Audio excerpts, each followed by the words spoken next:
Finally ખેર ને દી નો કરવાના ખેલ તો કર્યા પણ હવાર હવારમાં બાપા ટાટા પાણીએ નવાર્યો. પ્રિન્સ કાકા કાકા ક્યાં રાખીએ છે ઈ ઉતારશે જી. લે આવે કાકા આ તો કે છે મેળા ઉભો થા અલ્યા મારું બેટું બહુ ટાટું પાણી છે. ટાટા પાણી જવાનું હોય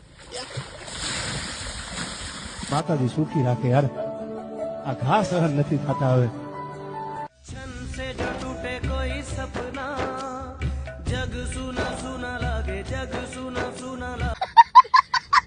તો નાયા તો પછી ના બધાને જય દ્વારકાધીશ ને જય શ્રી રામ. 208 દિવસ સાગાની સાથે અને બધાને મારા તરફથી હેપી મકર સંક્રાંતિ.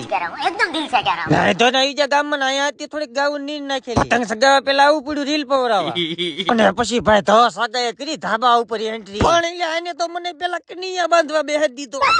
માણ કરી એક પતંગ સગાવાનો વારો આવ્યો અને હું પતંગ સગાવતો એમાં ભાઈ સંડાસ લાગી ગઈ. હવે એને સંડાસ લાગી એમાં ભાઈ બંધ દોડવા મળ્યો. जाना पड़ेगा. એટલી રમા કલેજાએ મારી એન્ટ્રી ના ભાઈ કે મને વિડીયોમાં ખાસ લેજો. એમાં પતંગ સગાવતા સગાવતા બધા લૂંટણીયા બની ગયા.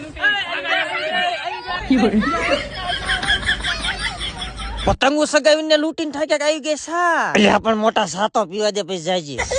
અને મેં તો એક પતંગમાં 3 જણા બાંધ્યા. કીધું મારી છે ને મારી છે. પણ મને તો ઘડીક એમ વિચાર આવ્યો આ ક્રેન લઈને લૂંટવા આવ્યો તો પતંગ. અને ઘડીક તો એવા ખેહણિયા કર્યા મને એમ થયું 10-12 પતંગો કાપી નાખું.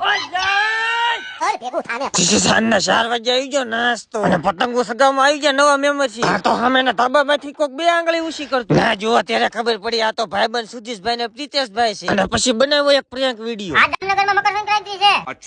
અને ભાઈ પછી તો ક્રિયા નો કરવાના ખેલ. એક પતંગમાં 4 પીરકી સડાઈ.